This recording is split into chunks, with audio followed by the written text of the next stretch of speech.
Today we're joined by a very special guest, Drew Weatherhead. If you've spent any time in the Jiu Jitsu world, you've likely come across his work. Drew is a prolific coach who's trained with some of the best minds in the sport, and he's ever present online.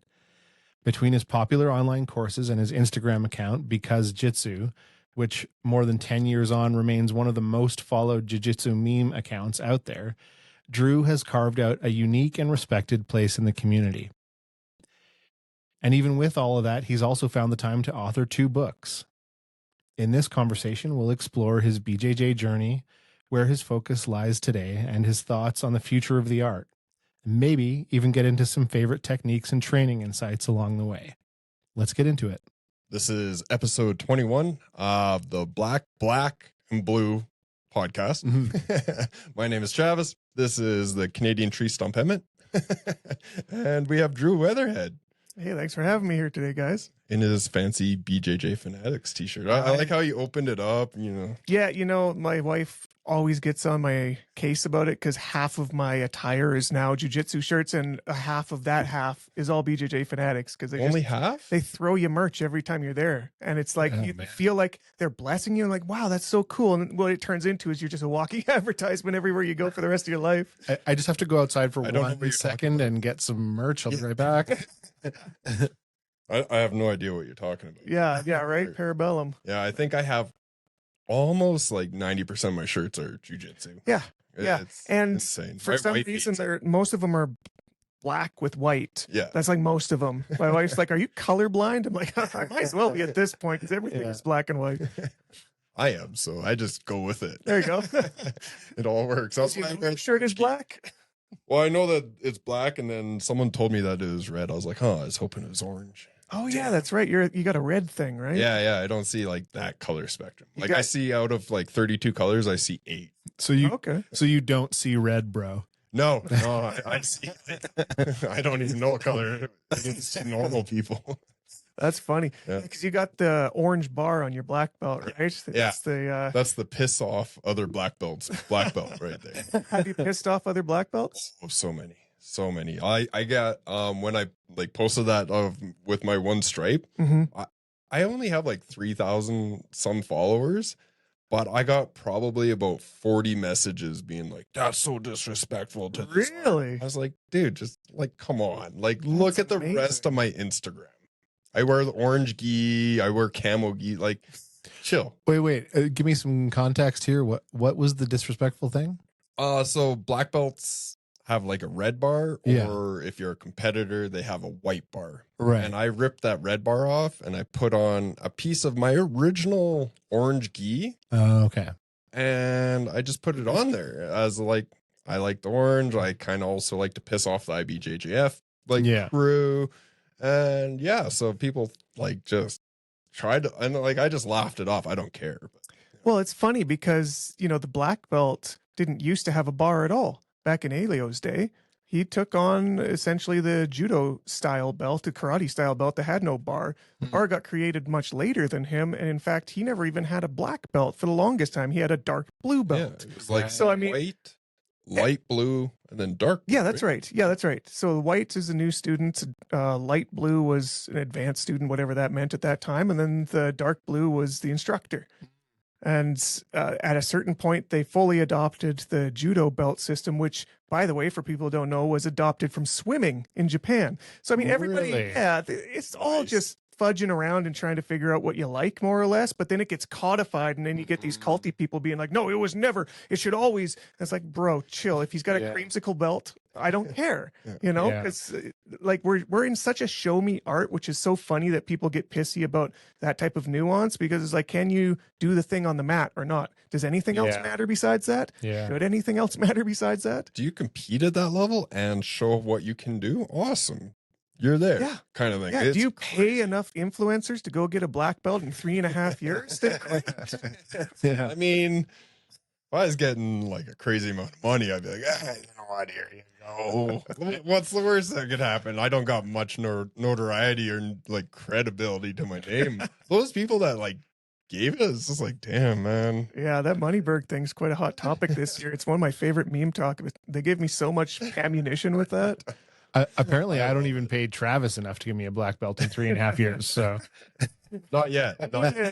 Ask Derek what he ended up spending, and then you'll know how far along the path you are. yeah, I don't think you think about jiu-jitsu enough. I think that's right. That's probably it. Yeah.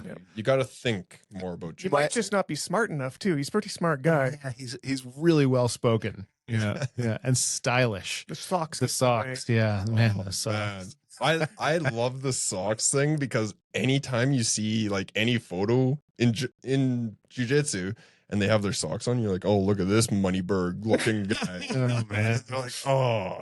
Now get this. So I've been trying to figure out how to put this into a meme, and I'll figure it out eventually. But there is going to be somebody in a not too distant future, 5-10 years from now, that is going to be promoted by Derek Moneyberg. Oh. So who is going to be the first black belt under him? What are we even talking about at that point? Who's going to be the first blue belt? Somebody's going to get promoted, and then they got to like hide their lineage somewhere under a rock. That's when we're hitting karate level, like the karate in the mall kind of level of jiu-jitsu, and you're just like, I bet you his first promotee will be a billionaire. oh yeah. He's going to be someone of wealth and probably fat. Oh, I'm just gonna say it right now. You're probably gonna see a belly on that guy. Yeah. Or it'll be like his personal assistant. You know that it's like, Chuck, I think you're ready. You know, like, oh, thanks, Derek. Yeah. Breaks it out. Here you go. Yeah. Oh man. Yeah, it's getting funny. And like, I commented on one video, and it was Drysdale. Yeah. And he was talking about like IBJJF and the Moneyberg thing. And I was like, and it was like, well, if you believe in this, you don't believe in that. I was like, they both suck. And I wrote that on that. And I've gotten like probably 100 likes. And then one guy's like, well, you got a stripe on your belt, so you must abide by it. I was like, no. The guy that gave me the black belt just said, hey, it's time. Here's the stripe. I was like, sweet, let's make an event out of it and make a seminar. And then all my crew has to show up in a gi, so then I can actually promote them. It was awesome. Yeah, it's utilitarian at the very least. Yeah. I mean, Drysdale's a great guy. He's a very smart guy. He's done a lot of like philosophical writing as well as like historiological writing about jiu-jitsu. But he's very steeped in the IBJJF because between that and ADCC, he made his name. He had an incredible competitive record at like one of the early peaks of the Brazilian competition scenes. And so he's got a lot of credit due to those systems. So I think for that reason, talking to somebody or listening to somebody talk about that from that position, yeah, he's going to give it maybe more credit than it's due. But that being said, I mean, without the IBJJF, I don't think that jiu-jitsu really exists past the 90s. Oh, yeah.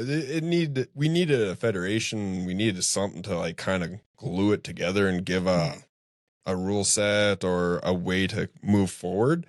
They're making you like, hey, if you want to be a black belt under us, you have to pay us and you have to do this. It's like, okay, now you're getting pyramid scammy. In my mind, I'm like, yeah. Like, they got all their shitty little things that they do. Yeah. Like, and if you're like from North America and you're competing against someone from Brazil, you ain't winning. No, you're starting with that negative Brazilian advantage. You got to come back from that one. You know, I was going to say kind of like to each his own, I guess. I think where it starts being a problem is for someone who's just starting and they're like, okay, well, these guys do it this way. These guys do it this way. What's the right way? Who do I train with? Sure, it's one thing to say, well, find a gym that works for you.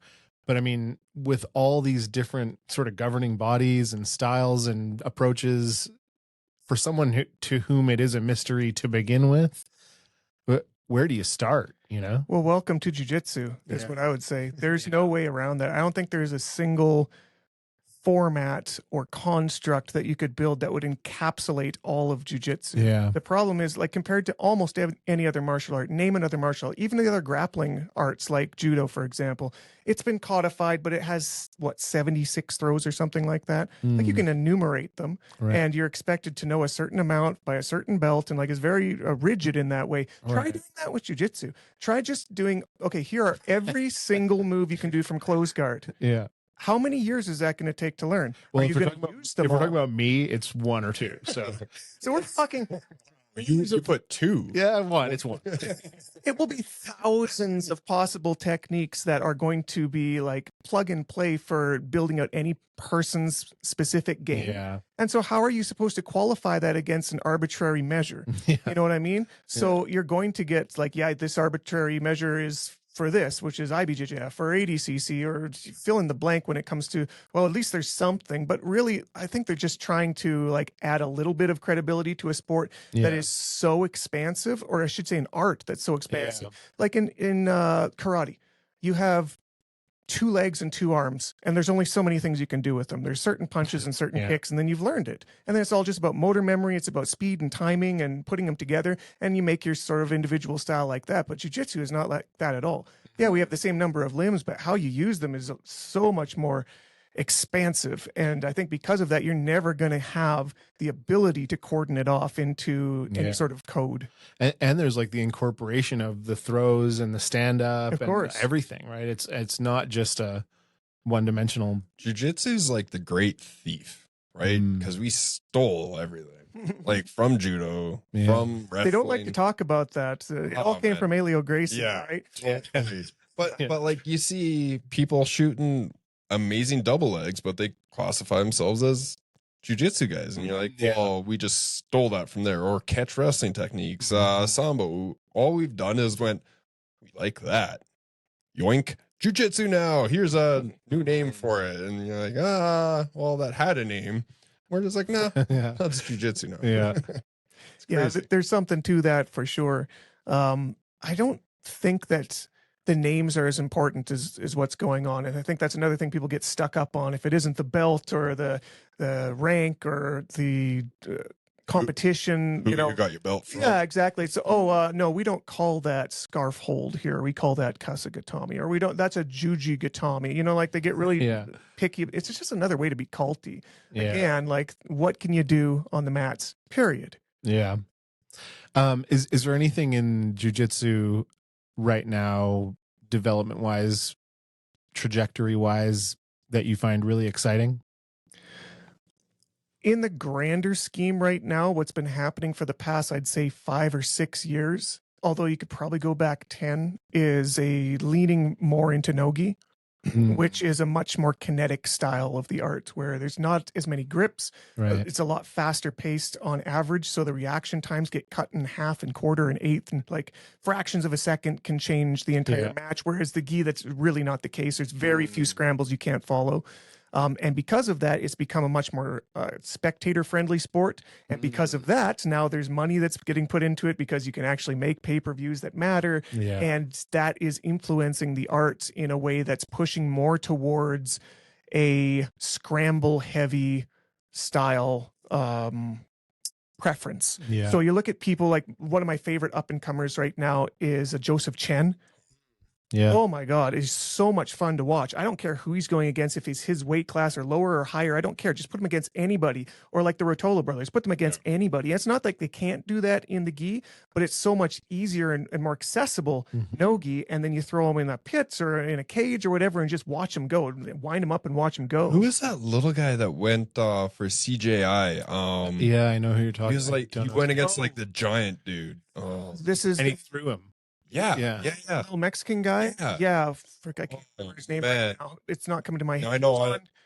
He's with the New Wave crew, but he didn't used to be with them. He's only been with them for a couple of years or something like that. Well, we're looking it up. He's phenomenal. I knew that he was going to be a game changer for that team when I saw him on there. It's the same thing as like a man, I'm bad with names. Is good. Really kill me on this one. Mika Galvao. Yes. Man. I felt like for whatever reason CJI wasn't his stage. Like I watched him at ADCC. I swear that guy has magical abilities. He was just like, I'm here, and then it was like, poof, I'm here on your back. I was like, other than him wearing a black belt, which felt really off-putting, I did not like that. But you know why he does that, right? to piss me off? I don't Yes. know. Yeah, he's like, Just for you. he's like, no, "That's you Travis." break black belt and Yeah. then wear their belts over their shorts. Yeah. That's like a thing they do. I mean, just get the graphic on the short. There you go, the old BJ Penn. Yeah, right.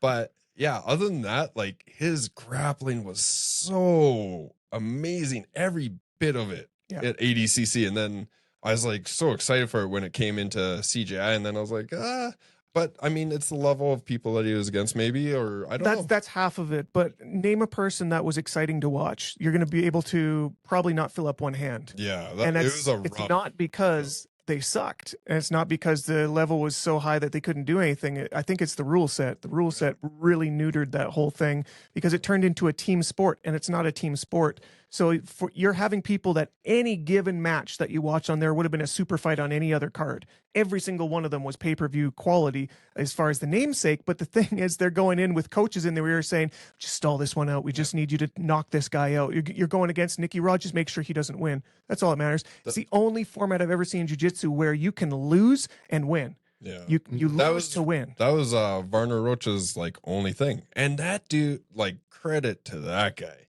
He went against everyone. He didn't lose. And he was just the guy to take out. Yeah, he's unsubmittable. Yeah. Very few people have ever tapped him. What a monster. Yeah, like, lost a tooth and threw it into the crowd and roared. Yeah. See that part? Holy cow. And that guy's 45? Older than that, I think. Yeah, I think really. Yeah. And he competed at the last ADCC. Yeah, he took second. Yeah. Against Mika. Unbelievable. There's no one else that I'm just like admiring. Like, it's between him and Lee Mean for like old guys doing crazy shit beyond their times. Yeah, and he's one of those guys, no matter who you are going against him, you're probably a little bit worried after that first cupping head swat. You know, he's one of the meanest competitors out there. It's like that air that you had around Toquinho. You remember? You go in against Paul Harris and something's going to snap, you know, whether it should or not. He's just going to keep going until it snaps. And there's that same kind of air when you go against Hocha. Is like, you're going to get hurt. He's a mean guy and he's looking to hurt you. Yeah. Arms across the face, that crazy, like that choke that he was doing. Sure, yeah. Kind of rapey choke. And he's got like the gas mask thing he loves. I love the muffler because I use it on everyone. I think it's the funniest thing ever. But like, he's just a absolute beast. I saw that where it's like this and he's pulling the fingers down. Yes, grips, and then he like pulls that in. Right. That's awesome. I did it to Max. I was like, hey Max, I got something to try. And then like we're rolling, he's like, you're never gonna catch me. And I was like, now I have to. Yeah. It's the funniest thing ever. What originally drew you to jiu-jitsu? Well, I started with different martial arts first, and really it was the interest in martial arts that eventually sort of filtered me and funneled me down towards jiu-jitsu. So I wasn't allowed to do martial arts when I was growing up. I wouldn't even say allowed. It's just my parents didn't care to, and they didn't really have the money to put me into it. You know, we were kind of a lower middle class family. My dad was a teacher in Alberta, in BC at that time. BC, yeah, born in Alberta but grew up in BC, and so by the time I hit 18, like I had wanted to be a Ninja Turtle since grade 1. Yeah. So I just needed an outlet. And sure as shit, once I moved out of the house, within the first 4 months, I was in karate. And because I had friends that were in karate, I'm like, yes, finally, let's do karate. And then I was in that for like 3 years or so. I got an orange belt and Goju. I was gonna say you're probably second Dan black belt. Yeah. 3 years? Yeah. Thankfully, I got into one of the harder styles, like hard in the techniques they use, because they kind of qualify them in hard and soft styles in a lot of Japanese styles. And although Gojuru or Goju Kai literally means hard soft, so it kind of uses both. But either way, it's actually a difficult one to get a black belt in compared to other karate styles. It takes about 10 years, which is a lot for a karate style. Like you're saying, 3 to 5 years usually you'll have a black belt, but that one was a long path. So anyways, 3 years in, but I had done like a couple tournaments and we sparred like once or twice a week, and it was all like pull your punches and the ref says you were close enough to get a point kind of thing. And I always had that little nagging feeling in the back of my head that I'm like, I don't know if I could actually fight somebody with this, because I've never had to punch somebody in the mouth, and I've never been punched in the mouth after 3 years of training how to punch people in the mouth. Yeah, was it the style like anything below the face, or you could kick the face? You could kick and punch wherever, but there's like points that qualify a little bit more or this, a little bit less for that. And so it kind of like gamifies it so that you sort of aim for certain things. And that's all well and good if you can then flip the invisible switch when it comes time to fight and you haven't trained your body to pull your punches. Because I'd never had to punch through a guy's face ever. Yeah. And so again, I had that little nagging feeling. It's like, I don't know how realistic this is. Not that the moves aren't realistic, but I'm not training them realistically. So how do I know? And so I about 2 to 3 years in before I sort of switched styles, I decided, you know what? All right. So I've got an unarmed combat style. Now going back to my Ninja Turtle roots, I'm going to need an armed combat style too. I don't know what to do if somebody pulls a knife. If they got a weapon, then all my karate is useless. So, okay, let's get a weapon style. I'm really going to round out my styles here. So we did the unarmed thing with karate for a few years. And then I went into Filipino stick fighting.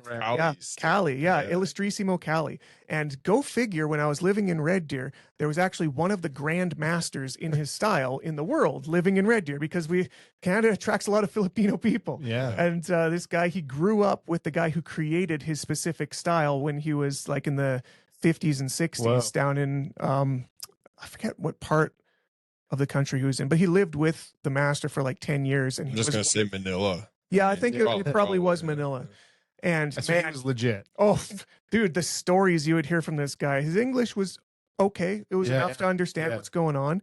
And some of the stories is like he went to jail for cutting a guy's hand off at one point. Yes. And I don't even know if I'm allowed to talk about this, but I'm pretty sure I am. The stories are pretty crazy. Yeah. There's got to be a ton of Cali masters in here.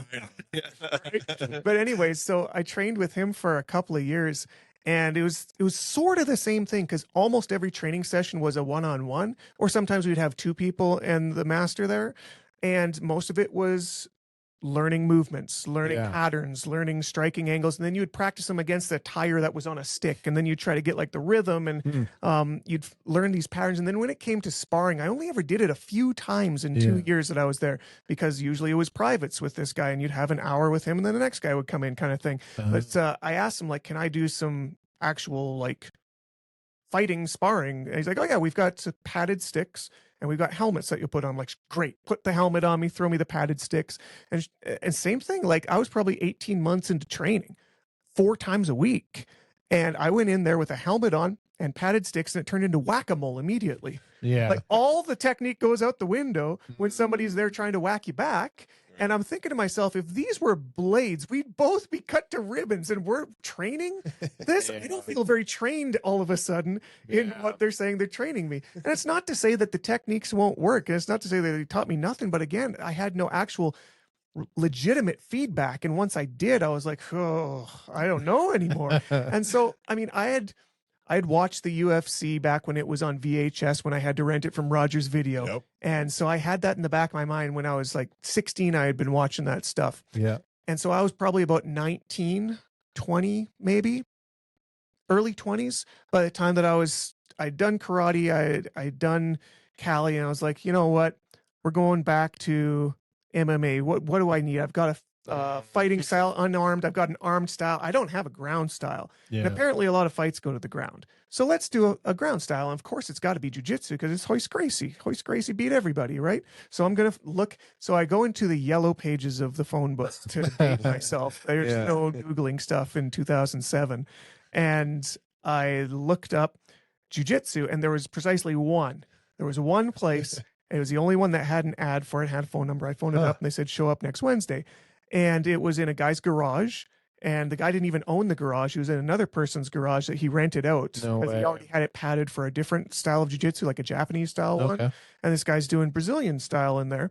And that's where I started. There was like 6 people in the class, and I would go twice a week. And it was the same instructor that I had from first day till brown belt. Wow. Yeah. Really? And so I just sort of like lucked my way into it during a very like Wild West portion of time for Alberta Jiu-Jitsu, because at that point there was only one black belt in the entire province, which was Josh Russell. Yeah. And Josh actually came from that school in Red Deer originally, before he went down to Brazil.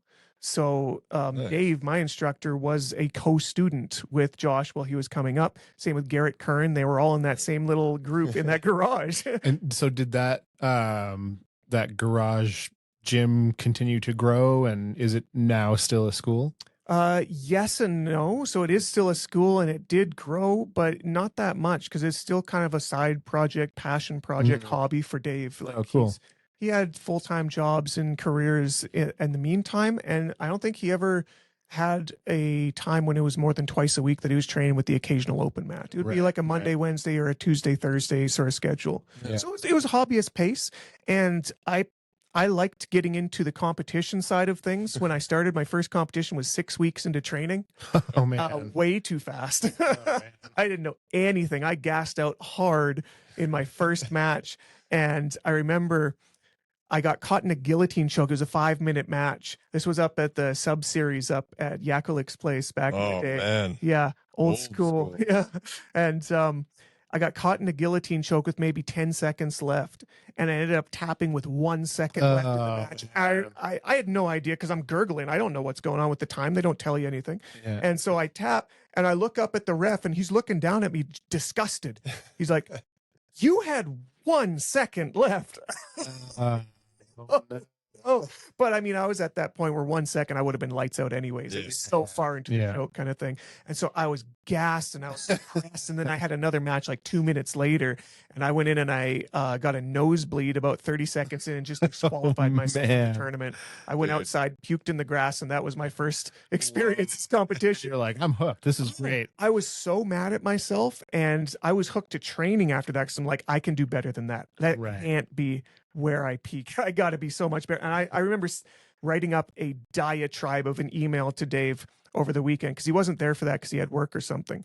And it must have been 13 paragraphs long about how I need to work on this and this would expose me here. And I got this whole game plan. And I think his response was, "Yep, see you Monday." Yeah. Sounds good, buddy. Shout out to Dave from Genki. I mean, that dude's been around for a long time. And one of the coolest things about him is whenever I've done a seminar out at Central, well, formerly Central. Yeah, I think it's the Outpost now. Yeah. Whenever I've done a seminar out there, he's always showing up and he's like, I just like to learn. He just shows up to learn. And he's been a black belt longer than, and in Japanese Jiu Jitsu. Yeah, he got his first black belt in Japanese Jiu Jitsu. And I forget the style name, but either way. And then he, again, speaking of a Wild West, he just started hodgepodging together as many Brazilian techniques as he could from videos, from seminars, from people that came back from Brazil. And he just started adding more and more to the curriculum to the point that by the time I got there in 2007, it was like 95% Brazilian techniques. And all of the Japanese stuff that was left was mostly takedowns from standing to the ground. And then the Brazilian stuff started. Yeah. What a shout out, or like original OG in Alberta. He doesn't get the credit he deserves for sure, because he was kind of like this unknown quantity in the middle of the province. Wasn't a big city guy, didn't have like a large school, but I mean, his roots go back the same as Josh Russell's does. And such a good guy. I love talking to him. He's come down here a couple of times. He's one of those forever white belt martial arts like George St. Pierre, just wants to learn. We've had a few conversations on the show about those quiet killers, the unsung legends of not just jiu-jitsu but sports too, that the guys you don't hear about and who are out there just bettering themselves and doing crazy stuff. And I think those are the coolest guys, throughout so you've been doing jiu-jitsu almost 20 years. Yeah, about 18. Has how you defined success within the sport changed? And if so, like what does that look like for you? Yeah, well, to start off with, most people, I don't know a single person in my entire experience in jiu-jitsu that started jiu-jitsu for the sport. They always start for a martial art, for a self-defense purpose. And so your North Star of what you're training for will always shift through time. Some people don't even shift into competition. They'll go from white to black belt without ever stepping on a competition mat. Now, I don't know if that's wrong or right, but it's been done and it's possible. And I honestly don't know if there is a right way or a proper way. Speaking again to the problem of systems, is like, you're going to end up getting culty if you start putting your flag down on what is the correct way to get there. Because if they can show up on the mats, even if it's an open mat, and they can hang with people at their level, what more are we looking for at that point? Yeah. So to answer your question again, yeah, it definitely changed what I defined as success as I went along. Because for me, like I said, I started competing very early, and I started using that as my measure for success, partly in an individual sense. I know we were talking before the show started about this being a one-person sport, or I guess we talked about it a little bit with CJI too. It turned into a team sport, and then it turned to shit, because it really is a one-person sport. It's you versus one person. It's a very pure thing that has like the greatest feedback cycle possible in martial arts that I've found outside of mixed martial arts, is because your own opponent tells you you've beaten them. There's no ref, there's no points per se. If it's like a straight up submission only, they will tell you if and when you've ever beaten them. It doesn't come down to subjection. They can't really argue it if they tap, kind of thing. And I love that about it. I think that's what I love about Submission Ace, your tournament. Like I grew up in jiu-jitsu with that tournament. Like, my first one was a CBJJF. Hated it. I won. I did not like it because of like the points. And that was before they had advantages and disadvantages. Oh, wow. Yeah. And then your tournament, and back then it was only gi, because it was still gi heavy. Like every tournament was still gi heavy. And if you ran a no gi division, that was like the little one off on the corner. Yeah. Plus, it was difficult for me as an early promoter to have enough staff to do that long of a tournament for me. So I was like, all right, you know what? Let's just do gi for now, and hopefully we'll branch out. Yeah. But I love that sub only, because you either win or you've drawn. Like, and you don't get this like little niche thing of, oh, they attempted this submission, and then coaches are all mad. Oh, was that actually an attempt or something? It's like, no, you either take them out or accept it, or get taken out, or accept a draw. It's as close as you can get to the pure, like, no time limit sub only things that people like Gordon Ryan made without popular drawing. Coming up. Exactly. It's impossible to do in a large format tournament because you don't have enough time in the day. And people have tried that in the past, back in like the Brazilian days and early American days and stuff. It just doesn't work, right? The no time limit thing. No time limit thing. And look, granted, most matches will end under 10 minutes because people just don't have the gas tank for it. But there will be those guys that have your 3.5 hour matches, and it's like, we need to get more people on the mats here, guys. So it becomes a functional impossibility. But to come back to the point, so I had competed 6 weeks in, and then I got my second competition 3 months in. So basically 2 times 6 weeks. I was just trying to hit the next one to the next one kind of thing. And the second one I won gold in. So I had like the opposite experience back to back, where it was like the worst possible first tournament and the best possible second tournament. And then I was hooked. I was hooked. And that centered my North Star on competition as my benchmark, again, for my own personal benefit, because I know that I win when I win. But also I had a little bit of a chip on my shoulder coming from a small garage dojo, coming to tournaments of guys that are like from Name Brown, from Bearing Association, or from like Gracie Baja, that have these international associations. And I'm just like Dave's student that competes, and there's like 1 or 2 of us kind of thing. I'm like, you know what?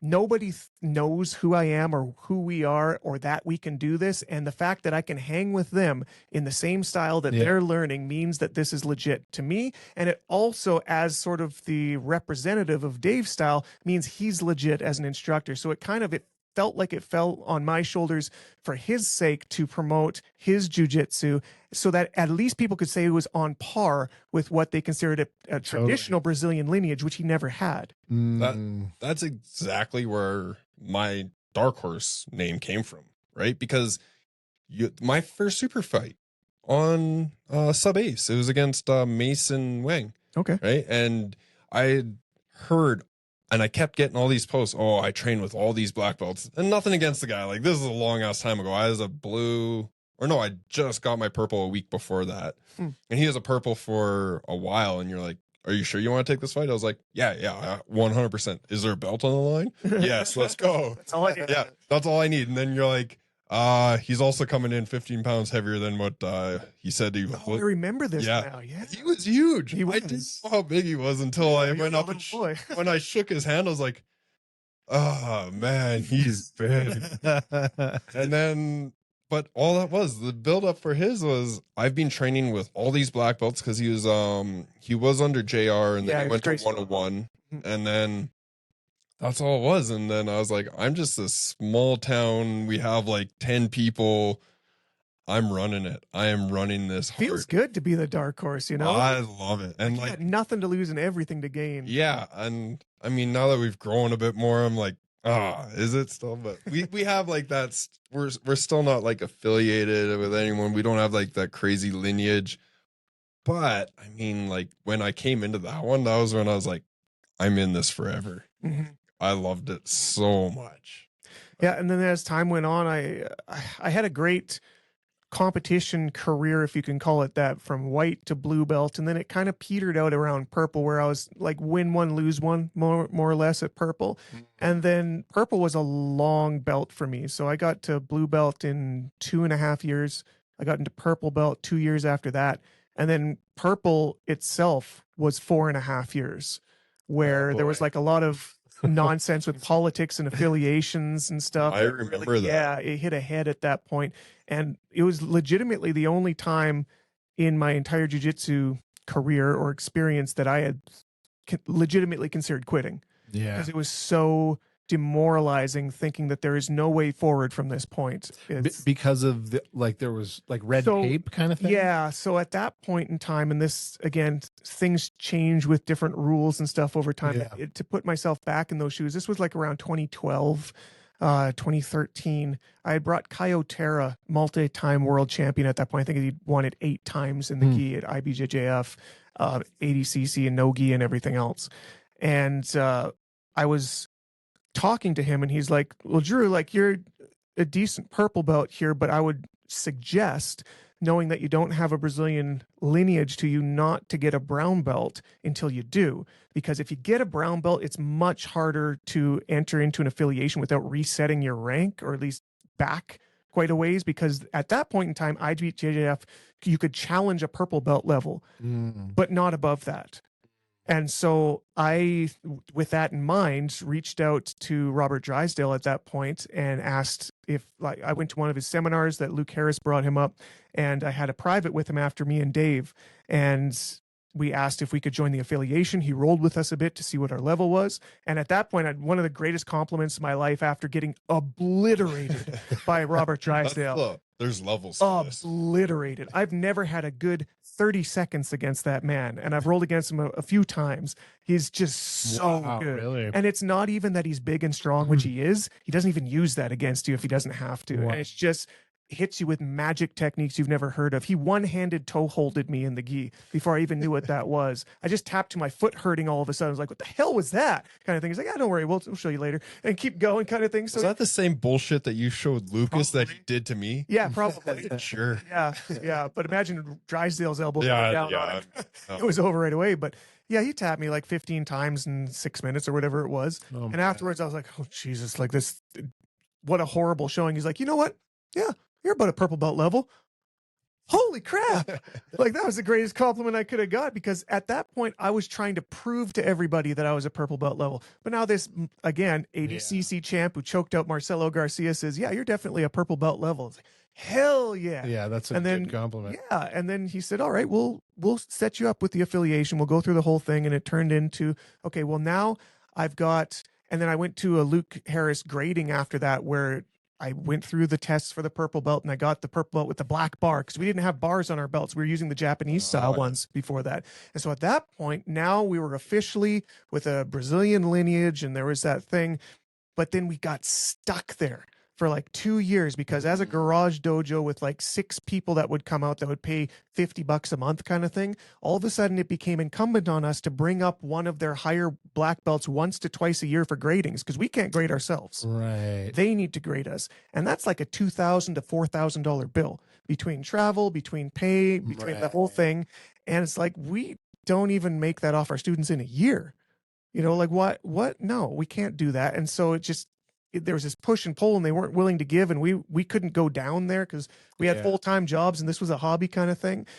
And so after about 2 years of, literally, there were people in our club at that point that had started as a white belt after that didn't have a single stripe on their white belt after 2 years. Because they had to wait for someone else to come up. We weren't allowed to. Yeah, that's frustrating. That was infuriating for me as the person who, gifted my own club with this entry into the official program, that now we're all stuck in this quagmire, and like I was getting really depressed about it. That's untenable. For sure. And I was talking, probably bitching, honestly, to some of the refs at a CBJJF tournament, because I was reffing for them for a year or so.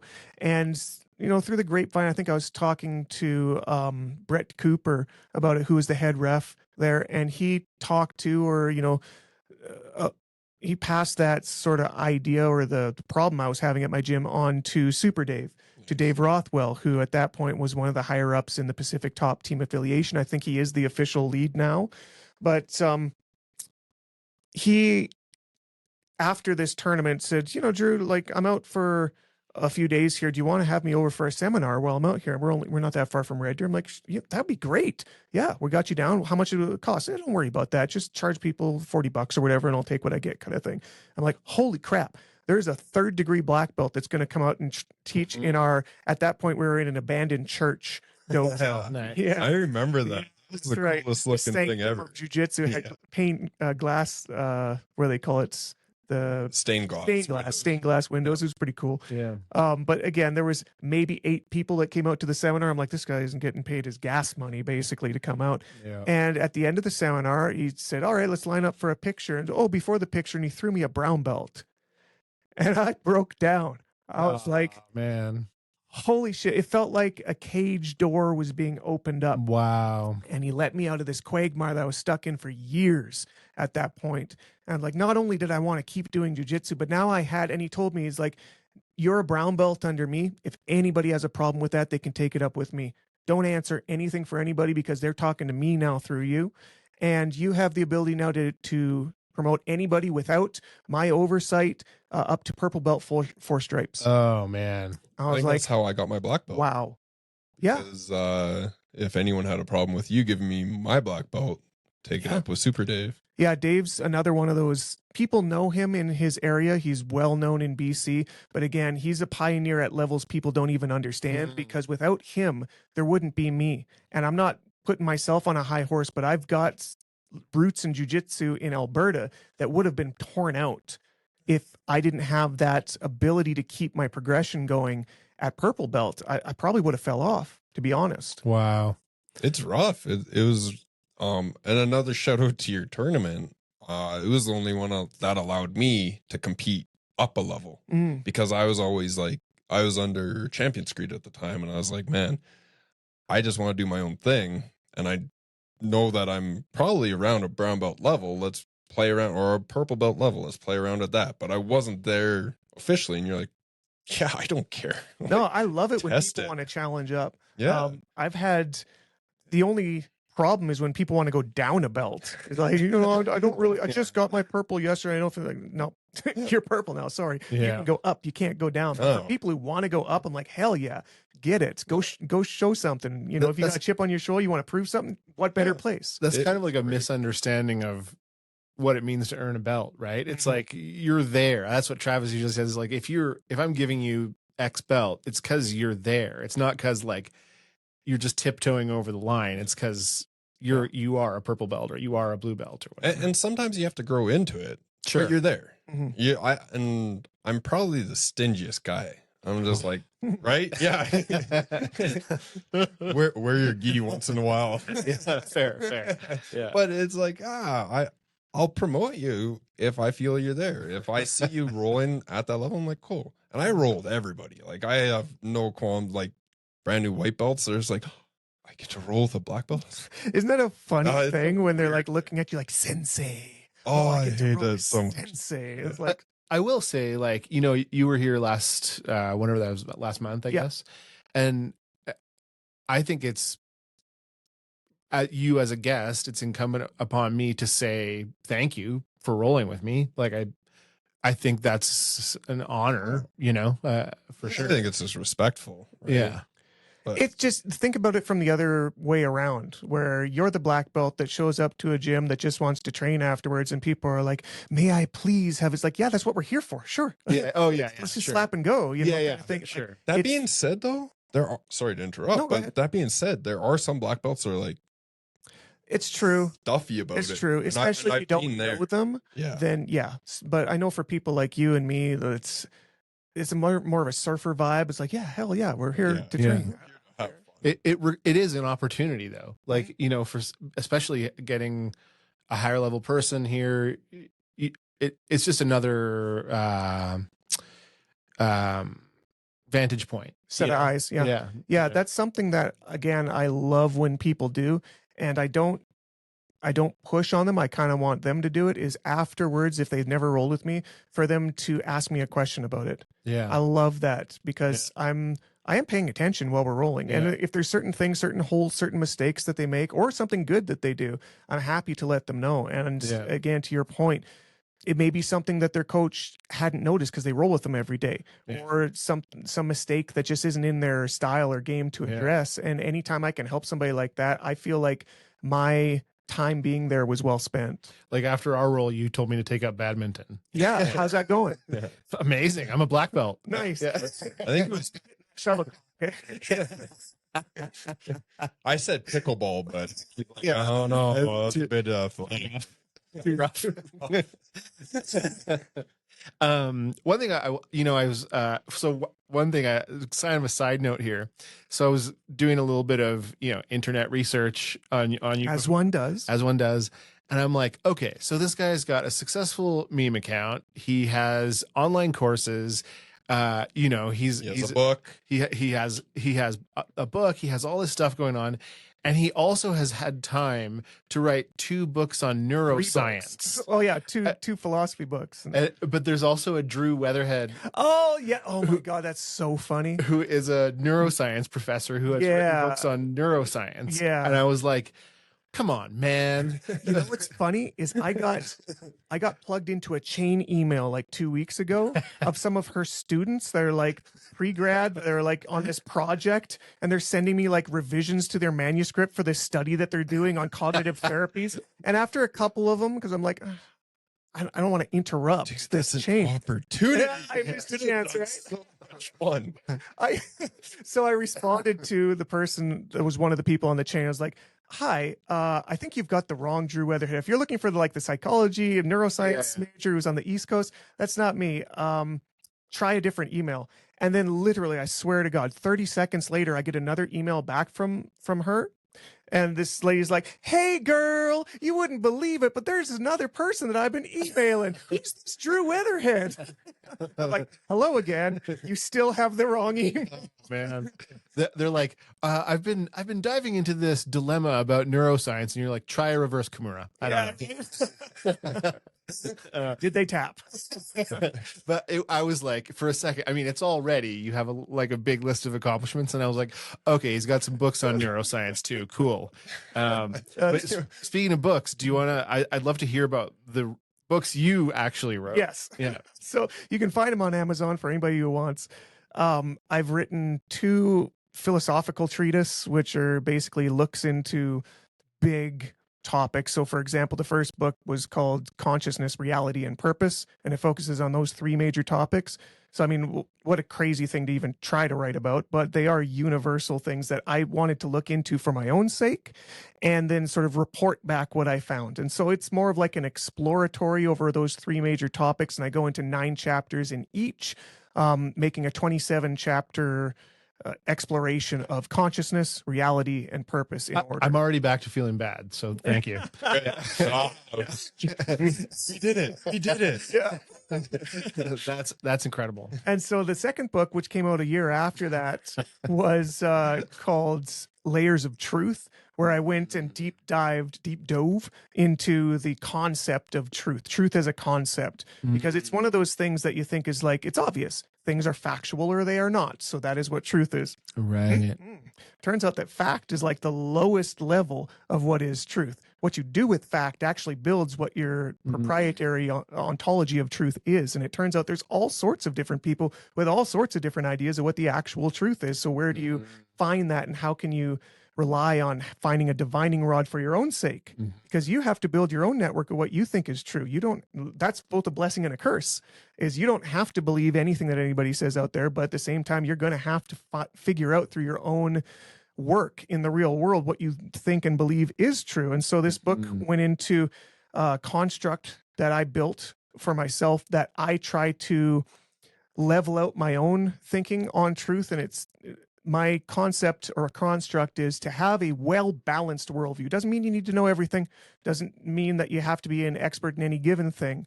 But a well-balanced worldview has to be balanced between three pillars that hold a tabletop on top of it. And the three pillars are the scientific, the philosophic, and the theologic. And to the degree that you build one over the other is going to unbalance that tabletop on top. And so I put three major focuses in that book on what is truth in science, what is truth in philosophy, and what is truth in theology. And then the goal is to find a through line and to find harmony between them instead of this disunity that people tend to have, myself included. It was actually a growing experience to try to build out what this was and compare myself against it. So there's those two. And then what I've been doing lately for the last year and a half here is getting into writing fiction, which is much more fun. I'll say that. It's less heady, but it has a lot of the philosophy that I learned about and experienced and built out in my own life, built into this fictional sense, where I've started a series that's going to be a 4-book series called Fractures. The first book here on, if you're watching the video, is it only on video? Are we only on YouTube? No, we're on everything. Okay, so check out the YouTube if you're listening on Spotify or Apple Music. The book is called Fractures in Love. The second book is called Fractures in Peace. The third one will be Fractures in Truth. And the fourth one will be Fractures in Time. And it's going to build a full circle of a story arc that I know where it finishes before I started, and where it finishes will actually determine the start in a very secular manner that was built after the inspiration of watching Attack on Titan. I've gone through that series. If you haven't watched it, the anime series, I'm wearing the hoodie right now, the Scout Regimen. I've gone through that series 4 different times because, in my opinion, and I'm not alone in this, if you haven't watched it, you got to check it out. It's one of the best written fictional stories of our era. Oh, okay. And I don't think that people will ever give it enough credit that it deserves, because it's a cartoon. Because it's anime. It's like, you don't want to be a geek that watches anime. I'm telling you, this is every bit is poignant and important as something like Lord of the Rings. And if Lord of the Rings was anime back in the day, people wouldn't want to watch it then maybe either. But it's don't blame the medium for the message. The message was phenomenal, and it inspired me to try to build something like it. Because the storyline, for people who have or haven't seen it, it's like a Celtic knot of plot points where everything affects everything else at some point along the path that builds the total picture by the end. And so by the time you finish, you're like, now I understand what I've watched for the last 90 episodes. It didn't really, you're trying to add these blocks to build a full picture. And then by the end, you're like, I got to watch it again from the beginning to fully understand this. Now that I know what was going on. So that was the goal for me, and is the goal for me with this fictional series in Fractures. And so for people who want to check it out, I've got the audiobook that's available, not on Audible. That one you're going to have to buy on my website. But the book is available on Amazon. And you may get to the end of it. I don't know if you've finished it yet or not yet, but you might get to the end of it and be like, that was a very unsatisfying ending. It's a very shocking ending to it. It's like, why would you do that? It's like, you have to remember, this is only book 1. It makes more sense as you expand the universe, and every book will be another expansion of that fog of war of what the hell is actually going on. Whoa. Well, I'm intrigued. That sounds awesome. Once I'm done, you can take it and read a war by your own. Yeah. It's also it's also on YouTube. You're doing audio on YouTube. That's right. Actually, tomorrow, from recording of this, every Friday I'm releasing a new chapter of the audiobook on YouTube. So you can follow the Fractures series YouTube channel, where it's brand new. I'm trying to build a following there to get excited about this next one that'll come out next year.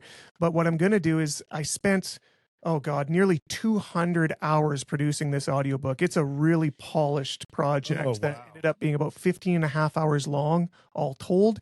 35 chapters. That's another thing. Every book, we were talking about this beforehand, every book in the series is going to be 35 chapters, because the total story is 140 chapters, and that's important to the story. Okay. It's important, actually, as it opposes Attack on Titan, that was 139 chapters, or 139 chapters in the manga, which was important to Izayama, who is the creator of Attack on Titan, because the number 140 in Japanese pop culture is sort of colloquially tied to the concept of freedom.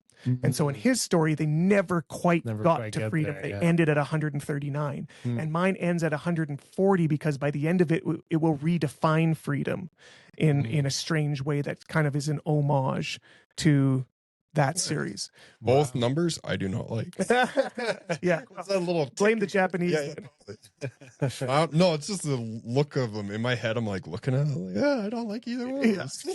So anyways, the YouTube, we're dropping a chapter. We're up to chapter 7 is dropping tomorrow, which is a very exciting chapter. This is one of the like shocking ones where it's significantly violent for people who like that. But the prior chapters are still available. Yes, everything will be available. So I suggest starting with the prologue and the author's notes, and then they're about 15 to 25-minute chapters each. It's very easily consumable. I'd suggest listening in headphones because I've got some sound effects and music that's easier to hear. Way to go! Proprietary music. I had it built specifically by a studio for this series. So I'm just going to go out on a limb and say you don't have kids, right? I have 4. You have kids and you're doing this stuff? Yeah. In fact, my eldest daughter sings the vocals on one of the tracks that shows up at the very end of the book. One of them drew it too. Yes, that's her too. So the thumbnails for every chapter on YouTube are hand drawn by my eldest daughter, who's like a phenomenal anime artist.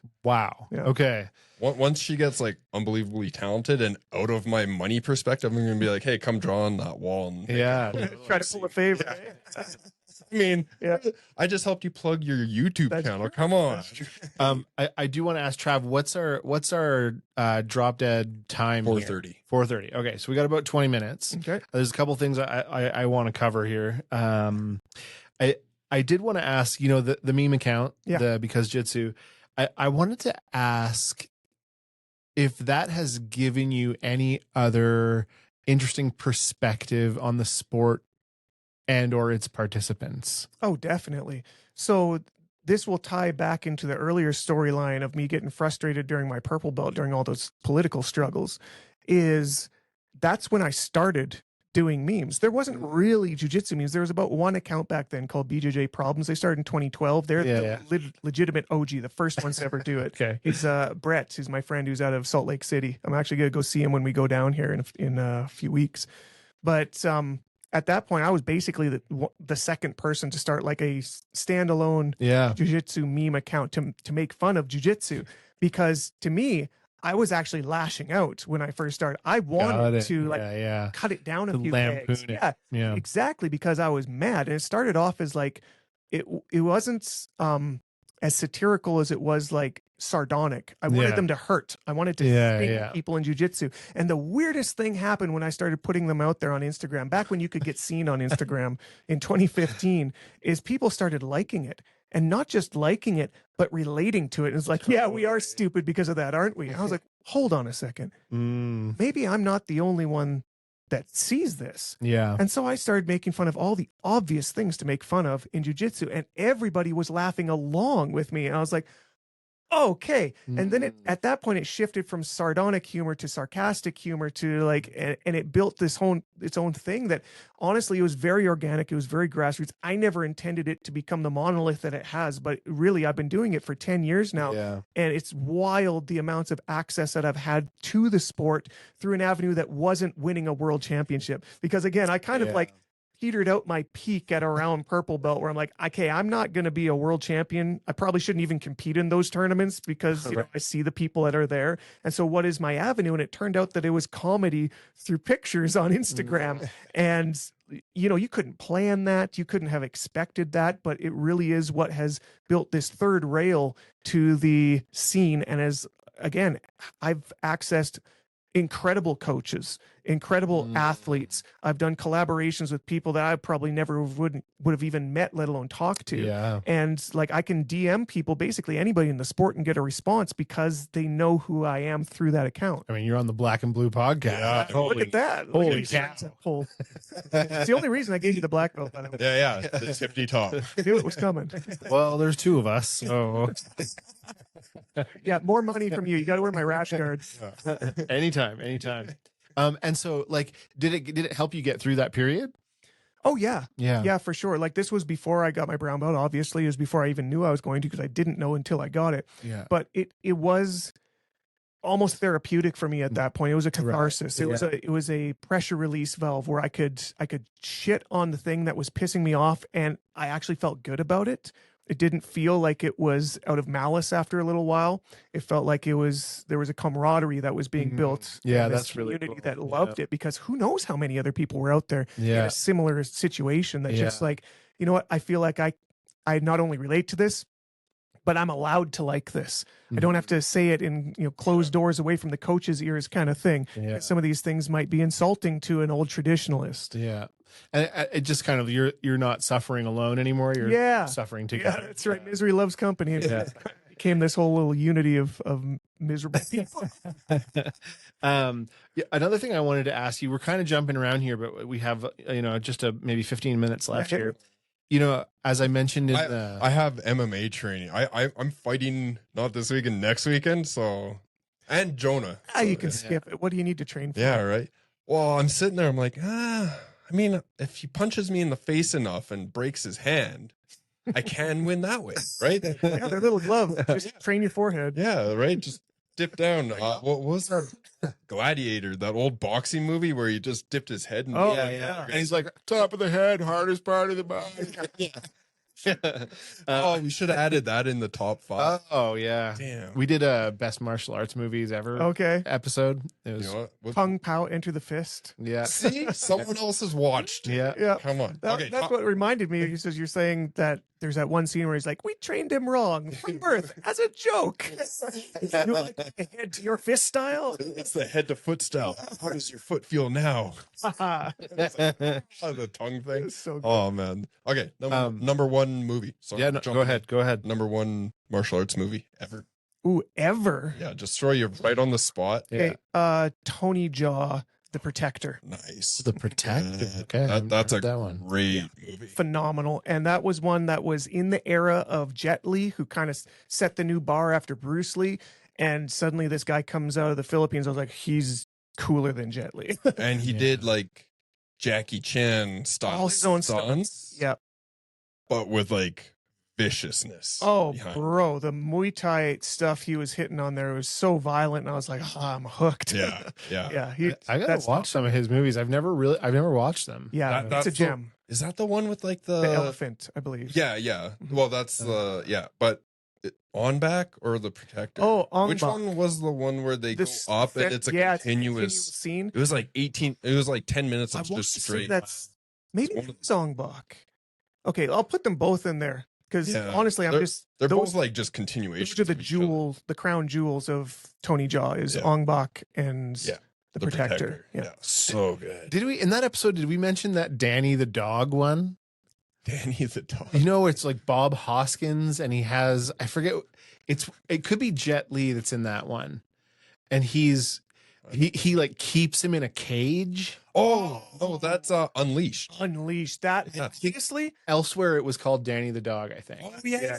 I would rate that as the highest level of his acting career. 100%. I think that nothing ever came close because besides the martial arts that was phenomenal, I bought him as a character. Yeah, I was like, I feel emotionally charged for this guy, and his punches mean something. Yeah. It's not just like, well, we're going to throw some storyline in there because we want to punch people. Yeah. It was like, no, we want to punch people because of the storyline. Yeah, it was great. Yeah. Only other one for Jet Li would be The One. Yes, because then you see the two styles. That's like true. That, the Jeet Kune Do like straightforward and the Wushu kind of like go around. So the only thing about Unleashed that bugs me is someone called this out, not about that movie, but about movies in general, is there's a scene in that movie where, so they're driving along and like the thugs or whatever come out like from the perpendicular direction and hit them with a car. And someone called this out like years later about other movies being like, do you know how fucking hard it would be to time that? Like you can't see them. and you can just drive out and hit them right when they're going by you. Yeah. Like that's not possible. That's Anyway, Hollywood in general. You That's gotta Hollywood, suspend yeah. your disbelief for stuff like that. Marvel Yeah. falls foul of that every movie they do. oh yeah, Everything's Yeah. impossible. Yeah, everything's impossible. Like how we're like, that's unbelievable. Oh, this guy beat up 35 people Yeah. in a row, hasn't broke a sweat. And lived in a dog cage. Yeah. And it's Like still the piano. yeah. Oh, I gotta yeah, rewatch that. That was a great movie. Yeah. So I don't know. The car scene, The one car scene that you keep on Yeah, trash, utter trash. throwing. just garbage. So here's we got about 10 minutes left. Here's I think a important question for me that I wanted to get an answer from is, again, doing my internet research. I think I saw a picture of you with like Danaher and Jocko, who I'm a huge fan of, by the way. Big man, reading that guy's books changed my approach to life. Mhm. Like that guy. Yeah, he's a modern day stoic. stoic, and he's funny. Yes. He's a really normal guy when you meet him.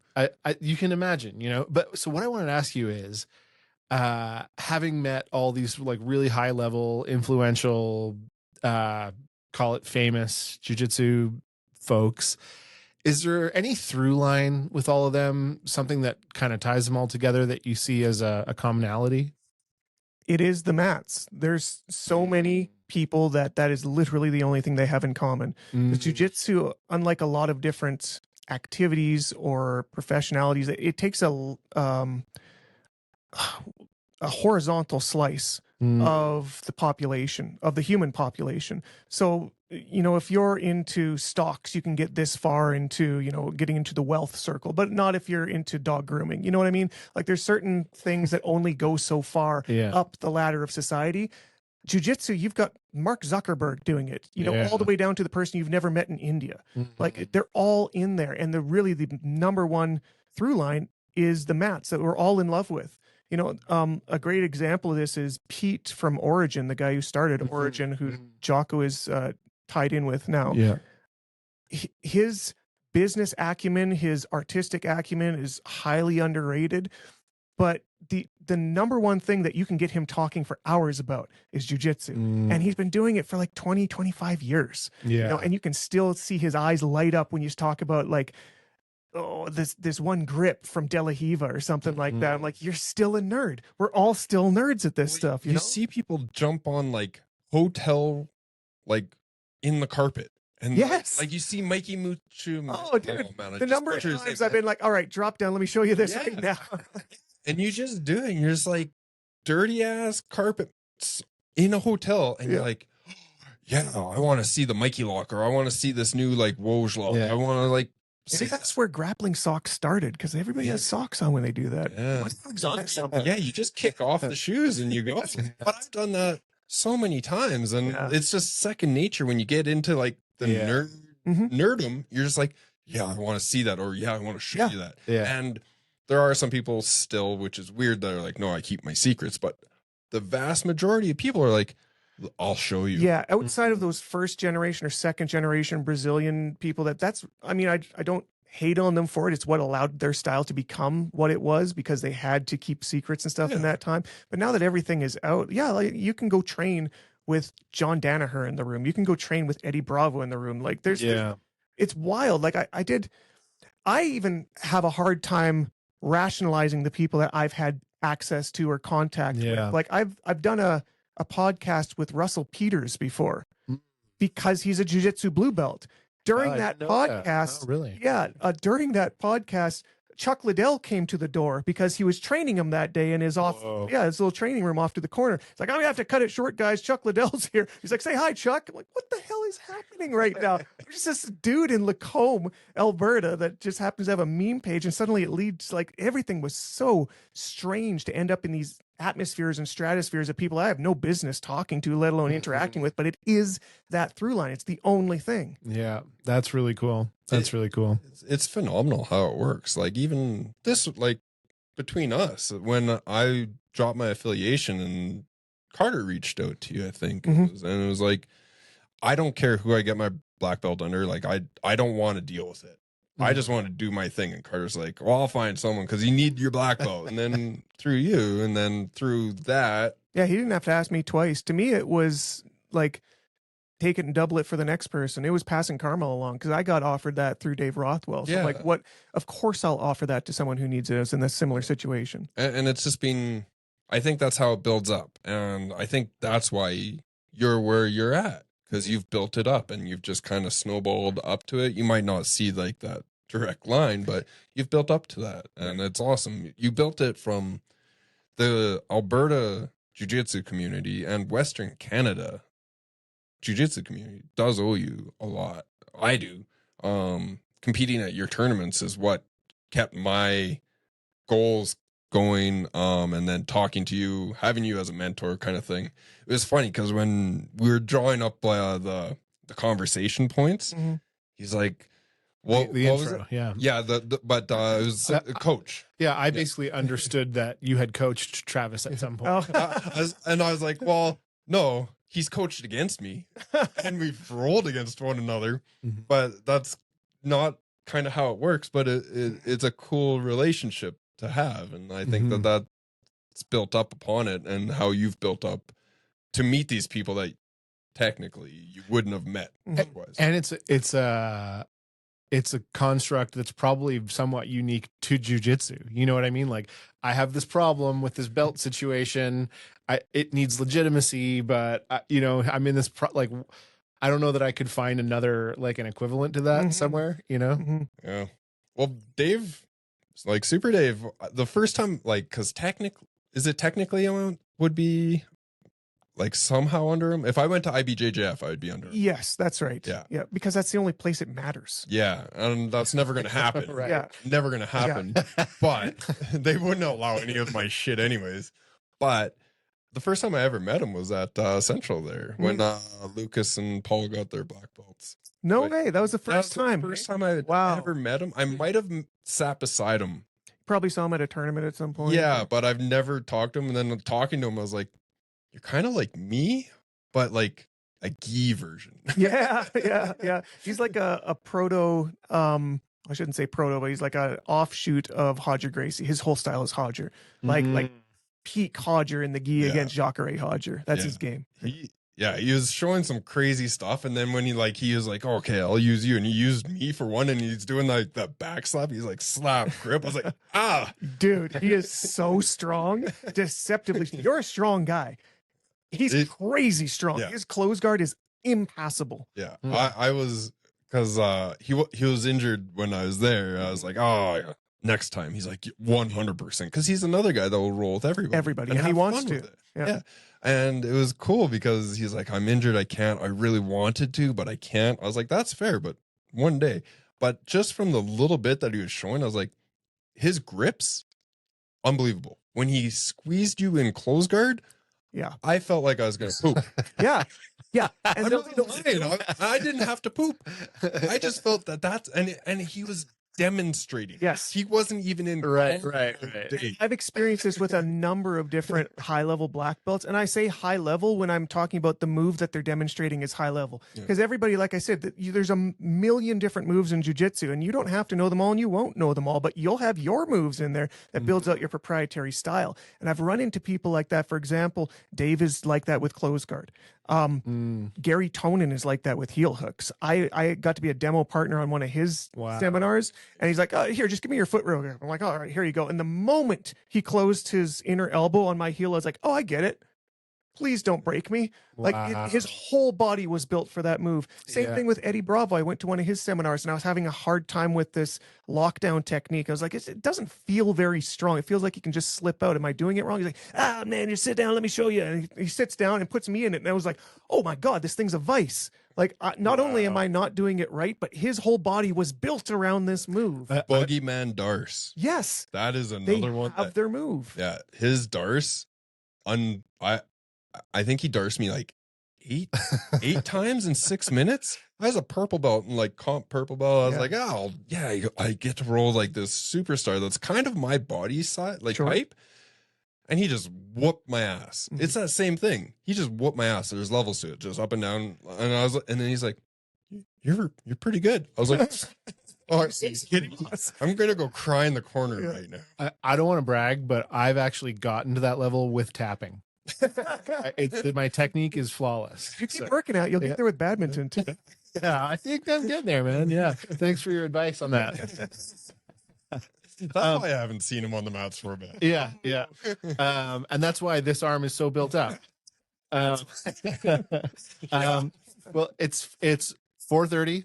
I want to say thanks, Drew, for making the time today. This flew by. This was quick. Yeah, that was really, really fun and insightful, and we'd love to have you back sometime. And For sure. That was great. Thank you. Next time I get a stripe.